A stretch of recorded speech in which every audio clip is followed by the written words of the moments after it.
Live stream audio check.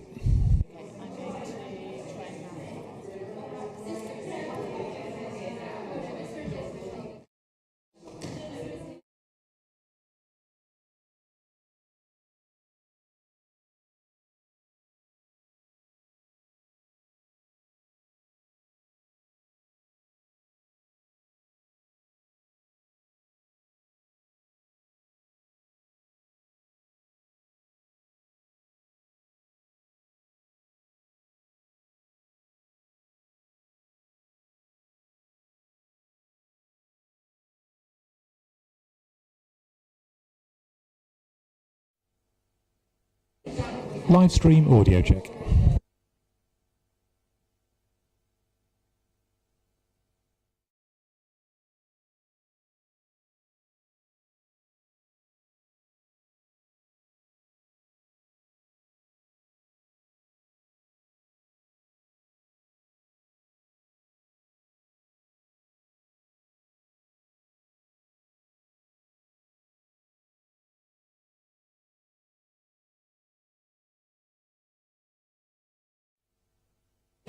Live stream audio check.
certainly make him more important.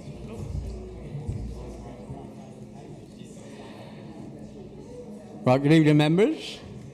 Welcome to the meeting. For those members online, as you know, you can take part in debate, but can't vote. And for the general public watching online on the internet, welcome to those. And the meeting will be recorded and streamed in 48 hours. Can I start by saying, as you know, this position of chairman is neutral, non-political.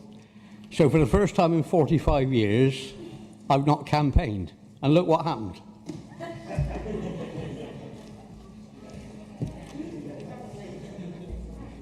Right, apologies for absence. Chairman, apologies received in advance from Councillors Bird, Bridger, Charles, Clayton, Cole, Griggs and Pepperell. Thank you. Public participation, we have none this evening. We have apologies from Councillor Ellis and Blades, and Councillor Williams will be late. Thank you. Any declarations of interest? No? Minutes of last meeting? Leader? Move approval, Chairman. I just wanted it noted, please, that there's a point in the minutes where it references that the public participation came and spoke about public art, which then there was a subsequent motion, and the comment back from officers said that the local plan and the public art would be discussed at a meeting in June. That meeting then did not happen because of pre-election period, and I would like that it to be noted the date that meeting will now take place, just so that those who look at this in a couple of months' time and try to follow a trail and find out information can do that more accurately. Is it possible to ask that there is an amendment made in some position on those documents? So, Chairman, we won't amend the previous minutes because they are a record of that meeting, but in these set of minutes we can record that there. Thank you. Forward plan. Leader? Move that it be noted, Chair. Any comments? Thank you. I noted on the forward plan that there's reference to Burnbeck Pier additional support as a new entry dated for the 17th of September. As we near the summer break, I would like a little reassurance, but also further information at this time, because new entry and additional support, I'm afraid flags serious concern for me that are we about to write another big cheque to support the Burnbeck Pier? I'm concerned that the residents of Backwell that I represent would be worried about value for money because there's very little information in this document that makes reference to what that would be about, and specifically that it is in mid-September, which I would argue is quite soon. So could anybody allude to a little bit further information, and could I request that the entry is a little more detailed in future? Thank you. Councillor Talford? Thank you, and if I miss anything, I'm sure the leader will pick that up.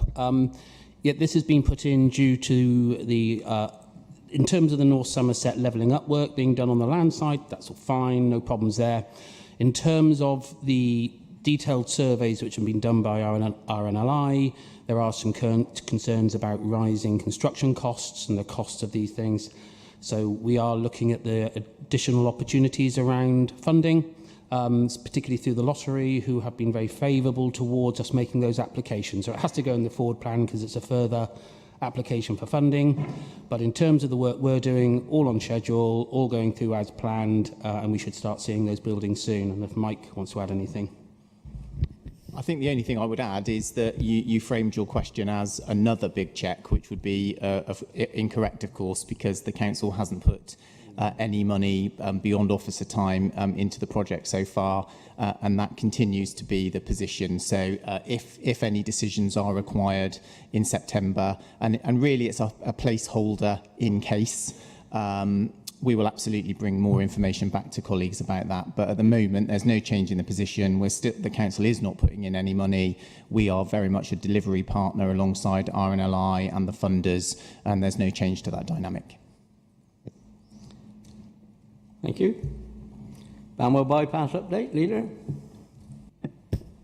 Yes, thank you, Chair. So colleagues will have seen the report that's been circulated with the agenda papers.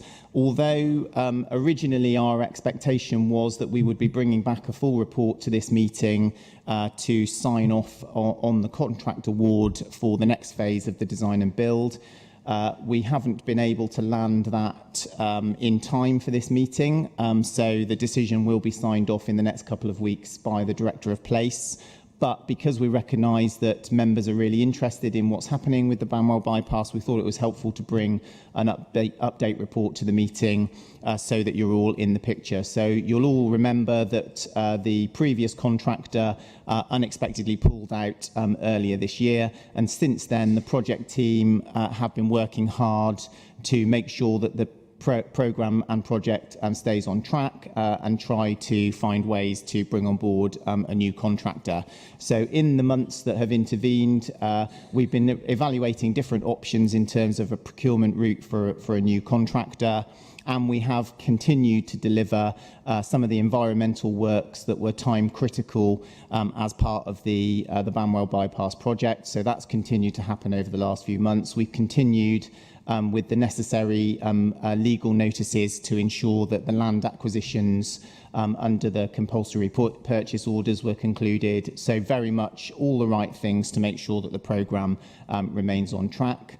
The report sets out that we have gone with a procurement framework, which means that we are able to make a direct award of contract to a new contractor in due course, and the detailed report, when it goes before the Director of Place, and that will be publicly available, of course, and available to members to scrutinise, will set out the details of that. But essentially, the route forward now will be to have a single award, but in two phases. So we'll have the design element, which will be awarded immediately, with the intent that that will get cracking within a matter of a couple of weeks, and then we will bring back a further report on the construction element later in the year, probably in September. So there'll be ample opportunity for members to have a look at that. At the moment, the expectation is that we will have a new contractor in place quickly. The programme will remain on track, and we will be able to commence construction, spades in the ground, properly in the autumn, with the programme still on track to be delivered by the end of 2026. And I just want to, again, and it feels like I've said this a lot about the Banwell Bypass project, but I just want to pay tribute to the project team, because we've had so many challenges with this project, both in terms of getting funding approvals through some of the funders, in terms of making sure that we were able to contract services and providers within the budget envelope that we had, which was particularly challenging at a time when inflation was running so high and cost of living pressures were so high last year. We had the whole CPO and legal process and inquiries that had to be gone through, and then of course we've had the contractor pull out of the blue earlier this year. But despite all of that, we've managed to keep the project on the road, if that isn't the wrong way to describe it. And I'm really confident that we are now going to get a new contractor in place who will help us to deliver the project as planned, and we'll get the bypass open as intended. So I'm happy to move that that be noted, Chair. Joe. Thank you, Chair. I've had a resident, obviously Banwell Bypass is extremely great interest to residents in my ward, and I've had a resident want the question put that given the delay, and as you were saying, we have been sticking to budgets, now that the design and build parts are being separated out, can we be reassured that more money is not going to be spent on it, number one, and number two, the Banwell Bypass is all about a large new housing project. Do we know whether the number of houses to be built there is changing as a result of the delay? Okay, so on the first point in terms of the budget, so the budget envelope hasn't changed. We haven't had a request. There isn't a request to us or to Homes England to increase the budget envelope. And actually, it might well be that the procurement framework that we're using and the new contractor might actually deliver some efficiencies and savings in terms of the wider programme. So I can absolutely give the assurance that at the moment there is no expectation of additional funds being required. On your point about the housing numbers, no, there's nothing that's going to shift that at the moment. The local plan, the next version of the local plan that's due to go out for consultation, sets out the parameters for residential development that's linked to the bypass, and that won't change. Everybody happy? Thank you very much. Sorry.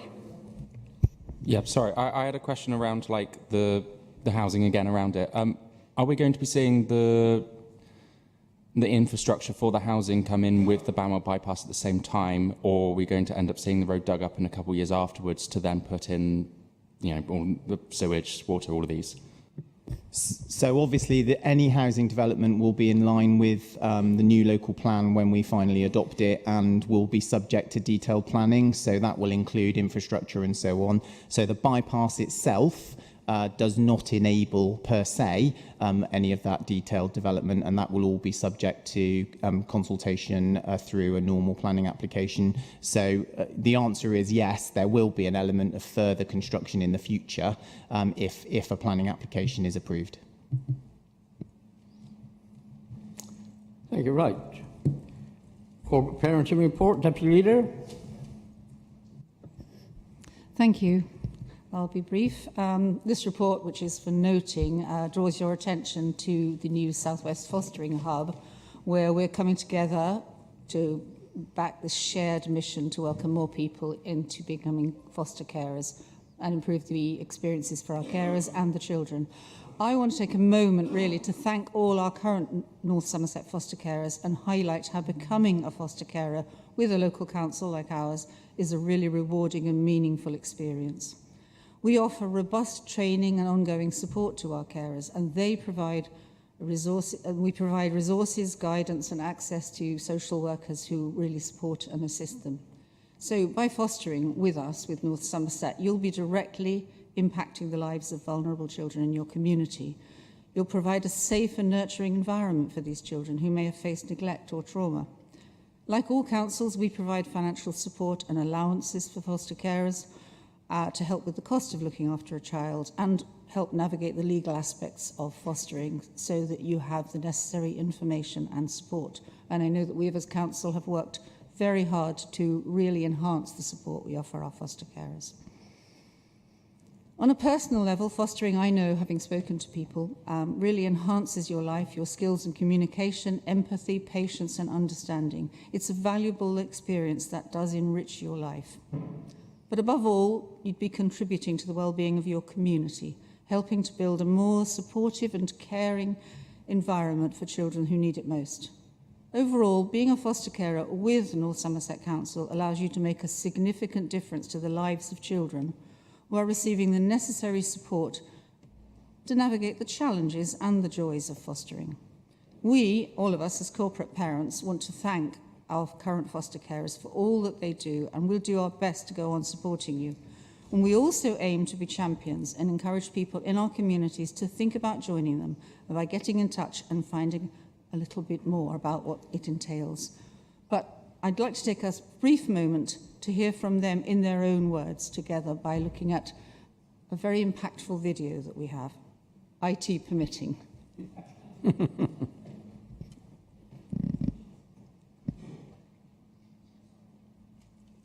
I've been assured it was ready to go.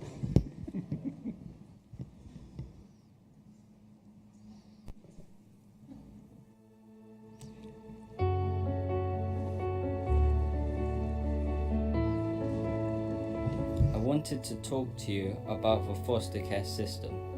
It's about having a place where you feel safe and loved, where you can be your own individual without judgment. There are these amazing people out there, foster parents who open their homes and hearts to kids who might be going through some tough stuff. Foster parents become your family when you need it more than anything. They stand there cheering you on through the good times and help you during the not so great ones. Foster carers are real life superheroes. It's making a difference. That is the biggest highlight. When you have a little one and they're very flat in their face, and within a week their eyes are sparkling and they start laughing and giggling. You just love them and care for them and nurture them, and that at the end of the day, if a child feels secure and safe within your home, they will learn to grow, and we're there to help them along their journey. It is a really beautiful thing seeing a child trust you, begin to relax in time, begin to thrive like in your home, getting to love them and getting to support their wider family like in a time of crisis is not an easy thing to do. I think the best things in life are not usually easy. One of the rewards for us has been seeing how the young person that we have now, how when she first joined us, she's a completely different person now. She's matured and grown up in so many ways, and it's really hard to say, well, that's because of us. But I think we have helped her a lot. I took a little boy of 4 or 5, I can't remember what he was, and I took him to a beach and I put a ball down in front of him, and he didn't have a clue what to do with that ball because he'd never kicked a football. And you just knew that these simple little things that I'd done with my own children, he'd never done. And to see that and to see how they grow and they blossom, if you can make a difference in their life that just changes it that little bit, that they're going to have a better life, then that's why we do it. Oh, how would I sum it up? Incredibly rewarding and sometimes incredibly challenging. Life-altering. Yeah, I'd say probably the best thing I've done in my life. Lots of people go through life not being involved in anything hugely significant, and when you sign up for fostering, that's the one thing you can guarantee, is that you'll be involved in something that will be of enormous significance, even if that's just to that one young person's life. You know, when you get to the end, you'll be able to look back and say, actually, I did something really significant, really meaningful. We have young boys. They were 1 and 3 when we started fostering. Kids are brilliant at making other kids feel at ease. And when children arrive, their whole world's just been turned upside down. I think it really helps having other children in the home to just help them settle, and with time, it's amazing how they become fully part of the family. What's it like being in care? I would say that it's just another home, but I'm just not living with my mum and dad. It's just people that look after me and treat me with respect, and they give me what I want. Well, not what I want, but but they give me the right food I'm supposed to have, and the love and all that, and what I get to do, which I probably wouldn't be able to do with mum and dad.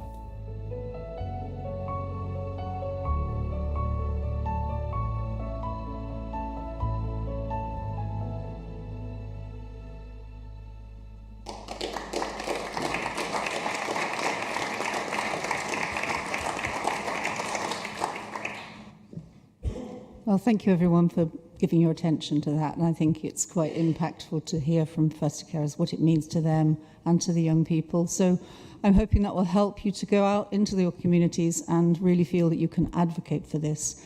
And any information you need, obviously there are links in the report, but contact me or any of the team, and we'd be more than happy to arrange maybe some information evenings in your wards or whatever we can do to get that message out there. So thank you all very much. Thank you. And thank you to our foster carers. I think that's the most important thing. Thank you, Catherine. Right, we come on to question time. Usual rules, if you'd like to put your hand up if you have a question. We'll record all the names. Once we've got all the names, that will be it.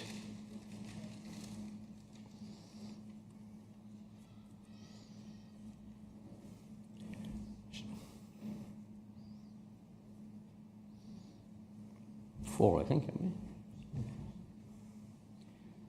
Right. Must be because the football starts at 8. Councillor Tristram.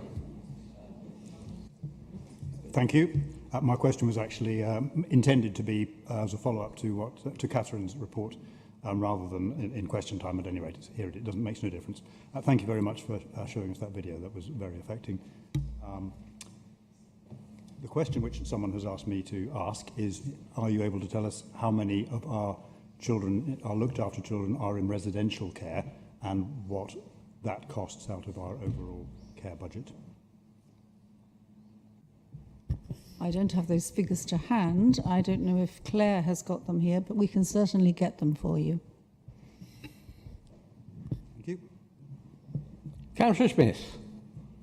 2 questions, if I may, Chair. I promise they're brief. The first is to Councillor Bow as leader. Can the leader request and share Clevedon Bid's management accounts to Clevedon members in our capacity as stakeholders? And the second question to Councillor Caniford. An average hatchback car is 2 metres wide. The latest planning parking guidance produced in 2021 has inoperable garages and tight parking spaces. Can the executive member review this immediately to ensure that we have future-proofing in our developments?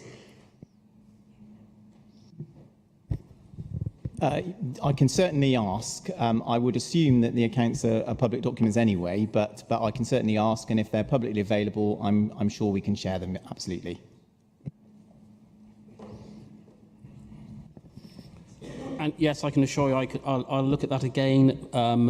There is quite clear data that cars are getting bigger, not smaller in the country today, which is a bit of a concern. However, I don't know anyone who parks in a garage these days anyway.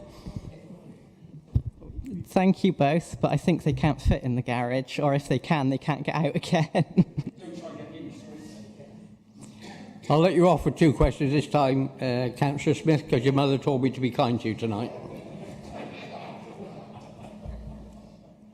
Councillor McQuillan. Thank you. Question for Councillor Caniford, please.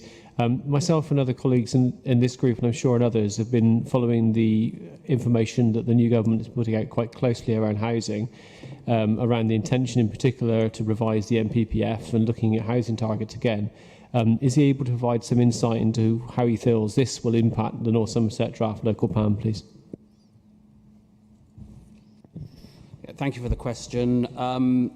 In terms of how it will affect us, we don't know yet, but we have been listening to the Chancellor's speech, and it's quite clear that the new Labour government are going to reintroduce mandatory housing targets, and clearly they will not protect the green belt as we would hope.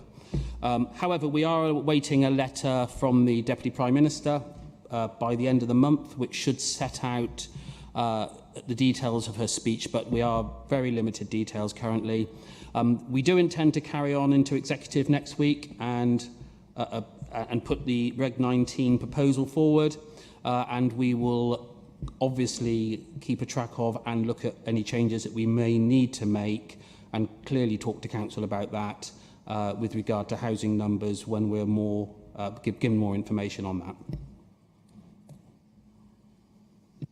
Thank you. And finally, Pete Burden. Thank you, Chairman.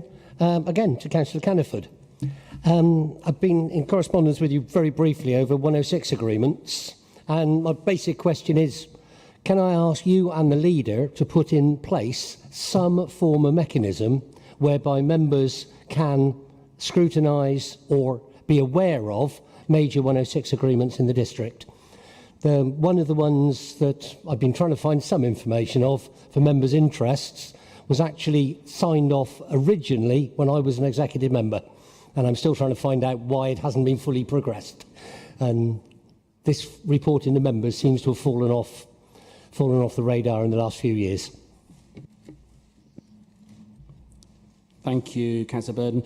Yes, now I can assure you that I have already brought this up initially. We'll be looking at further opportunities, and I'll be talking to the chairman of PNR in the coming weeks to see whether there is a mechanism that would suit him and his committee to report this back. I am a bit reluctant to tie limited resources and officers up, but I think I did tell you in the email that we are now using a new programme which will list all of these and where they are and what we are doing with these 106 contributions when they're spent. And once that is in place, up and running, I do not see an issue why members shouldn't just simply get that through either P&R or simply as a post out to all councillors anyway. So yes, certainly you've highlighted it, we're on it, and we'll try and get something sorted for you. Thank you. Thank you very much. That takes us on to report some joint arrangements in external organisations. Avon Fire Authority, Councillor Payne. Well, I'll just present the written report that I've provided. Any questions? No. Right. Avon and Somerset Police, Stuart Davis and myself looked at it and thought the best thing to do this time was send all members a report of the annual review. So that's what we've done. All members should have received it. Petitions by members? None. Announcements? Well, from me, just say the Vice Chairman and myself, we've attended 7 events since the last meeting, and there's more in the pipeline. Thank you. Leader, anything from you?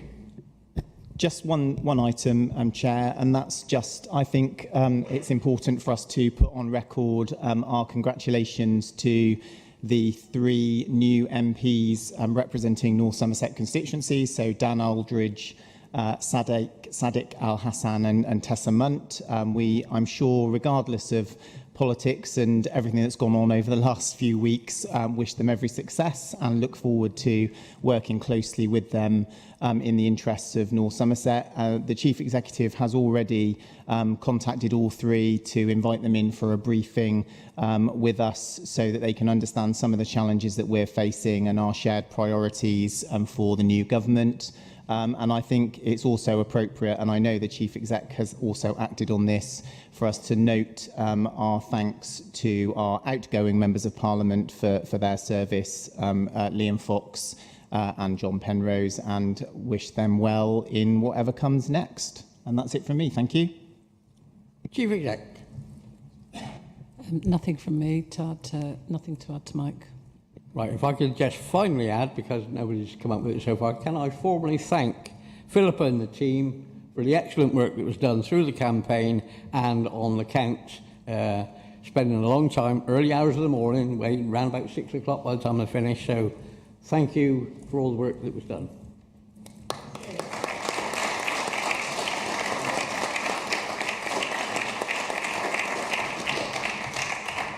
There being no other business, kick-off's in half an hour. Thank you and good night.